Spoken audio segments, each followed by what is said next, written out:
एक ऐसा आदमी जो पूरे 29 मिनट तक समुद्र की गहराई में बिना ऑक्सीजन के जिंदा रहता है, यह कोई चमत्कार से कम नहीं है। इस रहस्यमय घटना के बारे में अभी तक कोई भी साइंटिस्ट पता नहीं लगा पाया है। ये कहानी एक सच्ची घटना पर आधारित है और यह कहानी ऐसी टीम के बारे में है जो समुद्र के अंदर बिछी पाइपलाइन को ठीक करने का काम करती है। ये दुनिया का सबसे खतरनाक काम माना जाता है। कहानी की शुरुआत में हमें क्रिस नाम के एक आदमी को दिखाया जाता है जो अपने मंगेतर मोराक से मिलने आता है और कुछ दिन अपने मंगेतर के साथ बिताने के बाद वह दोबारा अपने काम पर वापस आ जाता है। जहाज पर सभी लोग मिशन में निकलने की तैयारी कर रहे थे। क्रिस का सभी के साथ अच्छी दोस्ती थी। जब सभी लोग एक जगह इकट्ठा हो गए तो वहाँ पर ग्रिग नाम का एक आदमी आता है। वह सबको बताता है कि उन्हें 28 दिन समुद्र के अंदर ही रहना होगा और उन्हें गैस पाइपलाइन की मरम्मत करने के लिए 3000 फीट नीचे भेजा जाएगा। जिसके बाद कप्तान सहित सभी लोग पनडुब्बी में बैठ गए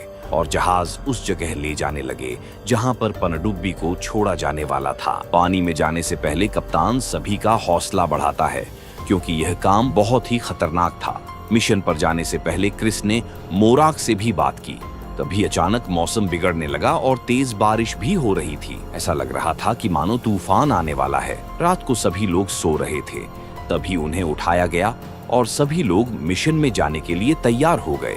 समुद्र में सबसे पहले जाने की बारी डेब की थी। उसके बाद क्रिस को भेजा गया। क्रिस और डेब अब पानी में उतर चुके थे।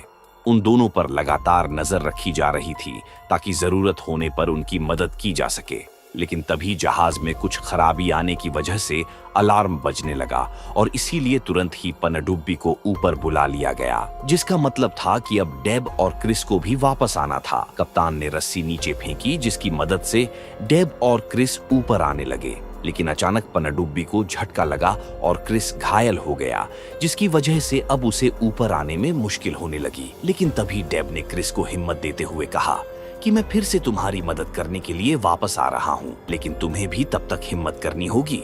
ये कहकर डेब पानी से ऊपर आ गया, लेकिन उसके पास क्रिस के बारे में कुछ अच्छी खबर नहीं थी। अब सभी लोग क्रिस के लिए परेशान होने लगे थे। दूसरी तरफ क्रिस के पास अब 8 मिनट का ही ऑक्सीजन बचा था और वह अपने हाथ में लाइट लिए समुद्र के अंदर रास्ता खोजने की कोशिश कर रहा था। लेकिन चारों तरफ पानी ही पानी और अंधेरा ही अंधेरा था।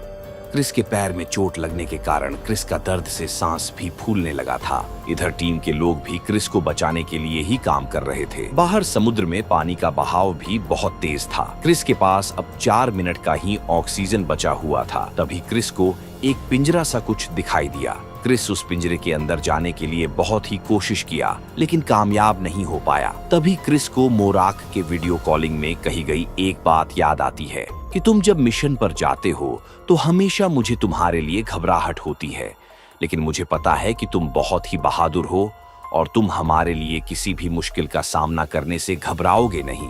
क्रिस के पास अब ऑक्सीजन खत्म हो चुकी थी, लेकिन वह मोराक की बात याद करके बिना ऑक्सीजन के ही उठने की कोशिश कर रहा था। इधर जहाज के लोग भी क्रिस के लिए बहुत ही परेशान हो रहे थे और लगातार क्रिस को ढूंढने की कोशिश कर रहे थे और आखिरकार वे लोग क्रिस को ढूंढने में कामयाब हो जाते हैं। क्रिस बिना ऑक्सीजन के अभी तक जिंदा था, लेकिन बिना ऑक्सीजन के कारण अब क्रिस की आंखें बंद होती दिख रही थी। क्रिस ऑक्सीजन के बिना 7 मिनट 35 सेकंड जिंदा रह चुका था। ग्रेग क्रिस के लिए बहुत ही परेशान हो रहा था और वह खुद ही क्रिस को बचाने के लिए जाना चाहता था, लेकिन यह पॉसिबल नहीं था क्योंकि क्रिस के पास इतना समय नहीं था।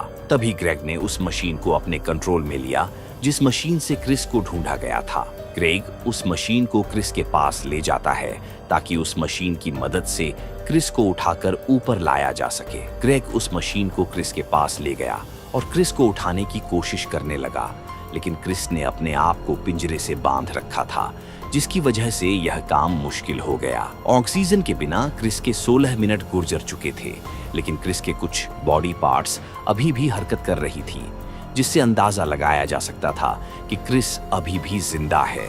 इधर जहाज में कुछ खराबी होने के कारण पनडुब्बी और जहाज का कनेक्शन टूट चुका था। जहाज में मौजूद एक टेक्नीशियन ने बहुत ही मुश्किल से सब कुछ ठीक किया, जिसके बाद जहाज और पनडुब्बी में मौजूद लोगों का कनेक्शन फिर से जुड़ गया। फिर ग्रेग ने कप्तान को क्रिस के बारे में बताया तो कप्तान ने क्रिस की मदद के लिए डेब को पानी में जाने के लिए कहा। तभी डेब क्रिस की मदद के लिए पानी में उतरा और क्रिस को उस पिंजरे से छुड़ाकर ऊपर आने लगा।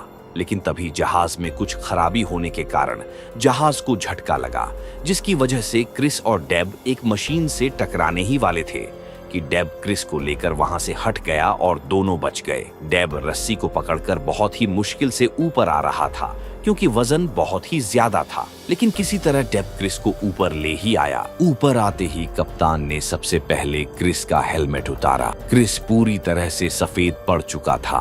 कप्तान ने क्रिस के मुंह में सांस भरने की कोशिश की, तब जाकर क्रिस को सांस आई, लेकिन वह अभी तक पूरी तरह से होश में नहीं आया था। डेब और कप्तान लगातार क्रिस को होश में लाने की कोशिश कर रहे थे।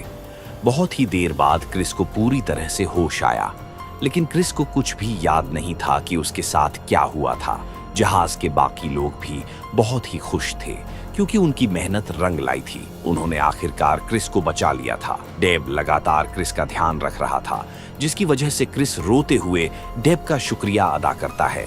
ठीक होने के बाद क्रिस ने सबसे पहले मोराक से बात की और उसे अपने घर वापस आने के बारे में बताया। क्रिस के वापस आते ही मोराक ने उससे पूछा कि तुम्हारे साथ क्या हुआ था। क्रिस ने उसे सब कुछ बताया। पहले तो मोराक बहुत ही परेशान हो गई, लेकिन बाद में वह इस बात से खुश हुई कि क्रिस सही सलामत घर वापस आ चुका है। क्रिस पानी के अंदर ऑक्सीजन के बिना पूरे 29 मिनट तक जिंदा था, जो कोई चमत्कार से कम नहीं था। इस हादसे के 3 महीने बाद क्रिस फिर से अपने काम पर वापस चला गया और कहानी यहीं पर खत्म होती है। अगर आपको कहानी पसंद आई हो तो वीडियो को लाइक और चैनल को सब्सक्राइब कीजिए।